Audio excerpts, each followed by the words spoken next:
everyone. Good afternoon. We are here in Aguilor Village in BF Homes, Parañaque, and I am going to give you a quick tour of this house. This is a self-guided tour, meaning I'll be using a selfie stick to tour you around this two-story brand new house for sale located in, again, Aguilor Village, BF Homes, Parañaque City. So this house, teka lang, papakita ko lang, switch ko yung camera.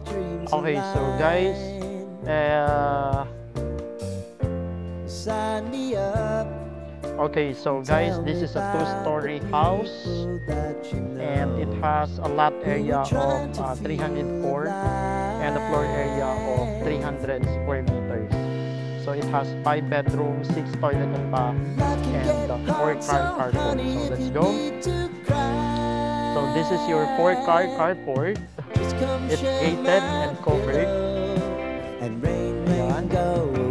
So it's also high ceiling, guys. And then you have a pocket garden on the side, both sides actually. And then this is your pedestrian gate. Now let's go inside. So upon entering, you have wait lang. This is another angle of the pedestrian gate. So meron ka dito small pocket garden, and then you have another big pocket garden on that side. Tapos this is the entrance of the house. This is the 4-car carport. Again, it's gated. Tapos meron kang sliding design sa ceiling. So your 4-car carport is spacious and wide. This is storage room, or you can use this as your driver's room as well. And then this is another angle of the 4-car carport. Then punta tayo dito. And so you have access a pedestrian gate going to the service kitchen or at the back of the house. Meron kang another pocket garden, landscape garden. So ito tandem parking from here, also there. So 2 cars and another 2 cars on this side. Now let's go to the other side of the house. So this is your porch. Now we are heading. So you have a spacious hallway, pathway going to the back of the house. So you have spacious backyard where your kids can play. It's landscape as well. And then let me give you another angle or perspective of the house from the back. So you have lots of thin lights on the ceiling, wide glass windows, floor to ceiling glass windows, and also on this side is the washer area. And this is the pedestrian gate that I mentioned to you a while ago.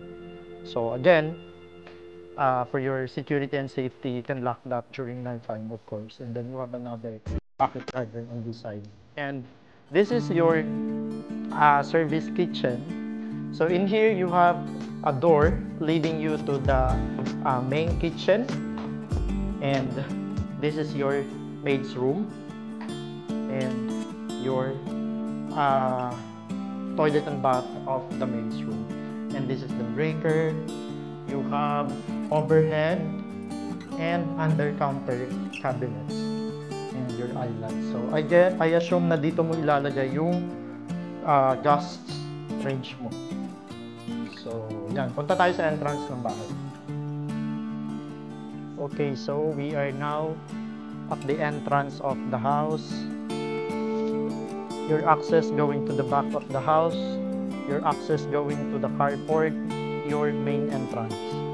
Or your main entry door. Let's go inside. So, upon entering, you have a foyer.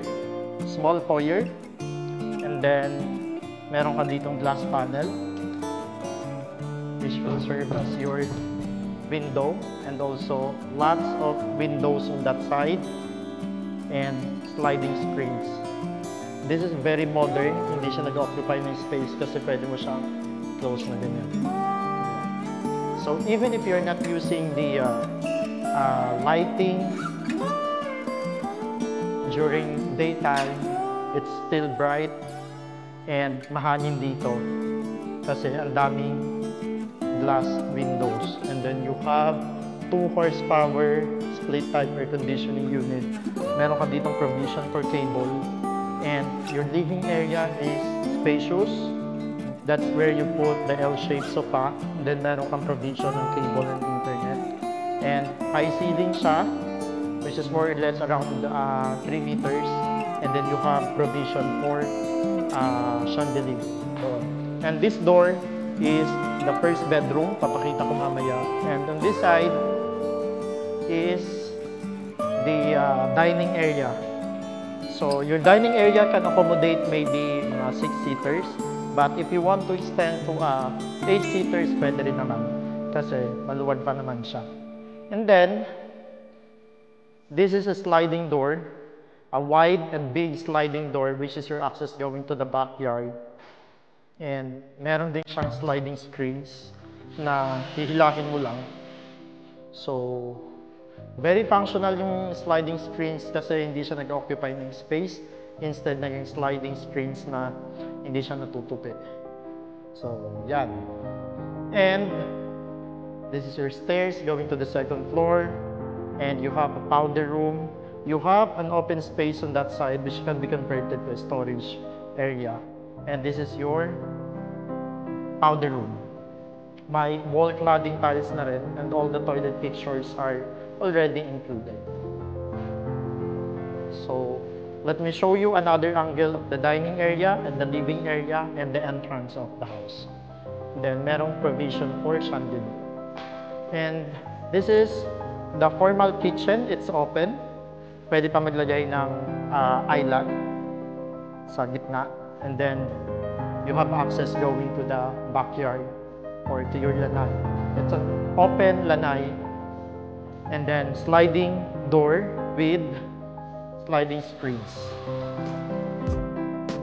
So, it's very functional, and then meron ka na ditong 1 horsepower inverter split type air conditioning unit. LG brand. So, another window, lots of ample lights, and kitchen. Under counter and overhead cabinets, tapos meron kang sink. And also, your door na pinakita ko kanina. Okay, punta tayo sa 2nd floor. So, this is your stairs made of solid wood, also wood railing with glass partition or glass panel, and then you have step lights. And then, sobrang liwanag din ng stairs mo going to the 2nd floor because of this big and wide glass window. So, on this side, pwede mo siyang gawing altar, pwede mo siyang lagyan ng mga trophy, mga awards ng anak mo, dyan. So, this house is, by the way, you have another sliding screens.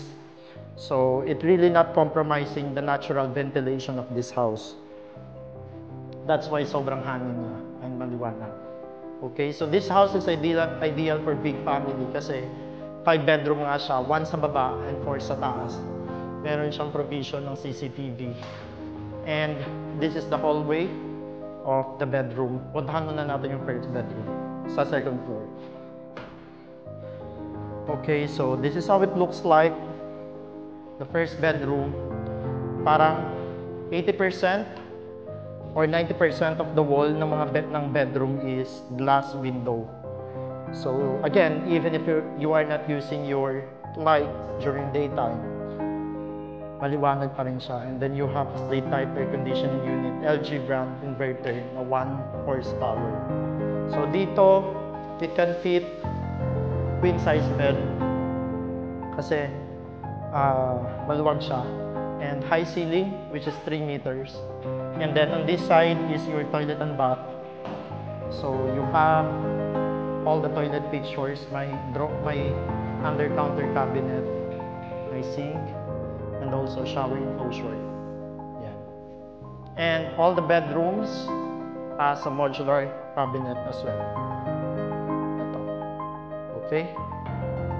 And so this is another window sa hallway na pwede mo lagyan ng table dyan. Small table where you can put your computer, pwede ka na mag-work. Or another cabinet or drawer. So this is the second bedroom on the second floor, or the third bedroom of the house.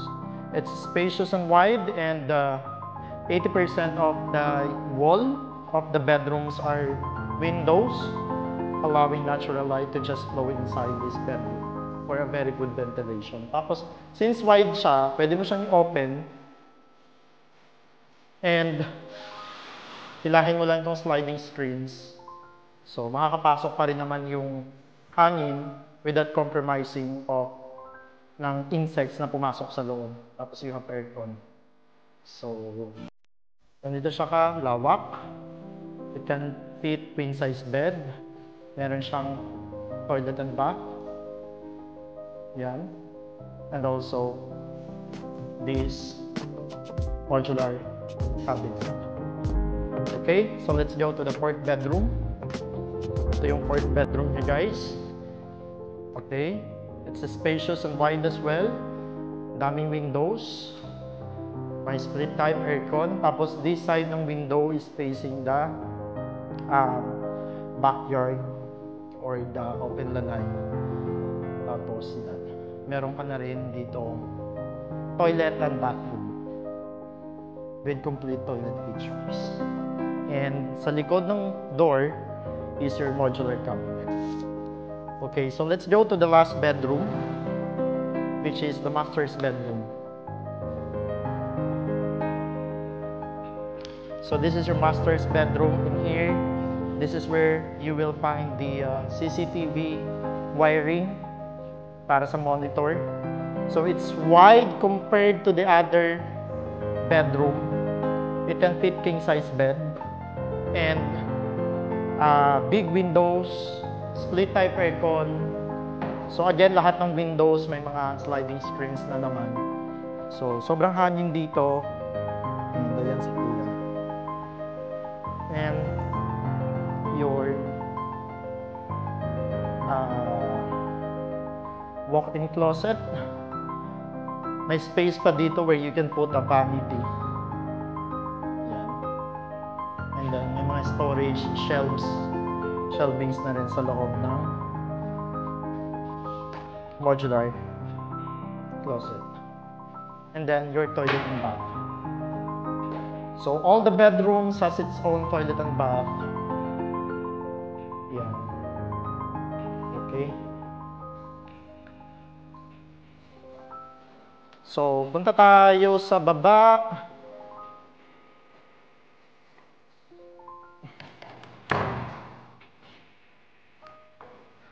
Okay guys, so this is not the formal or the complete tour of the house. If you want to check our comprehensive house tour of this house, Retrato Realty, or I will link the video in the comment section or in the description of this video, so you can check the formal house tour. I hope you will subscribe to this YouTube channel, and also please subscribe to our company's YouTube channel, Retrato Realty, and my personal YouTube channel, Preview Real Estate Band. Thank you for staying and for watching this tour, and you can check our other house tours and our company and this the behind the scenes of all our house tours in this channel, my personal channel. Okay? Thank you, and see you again.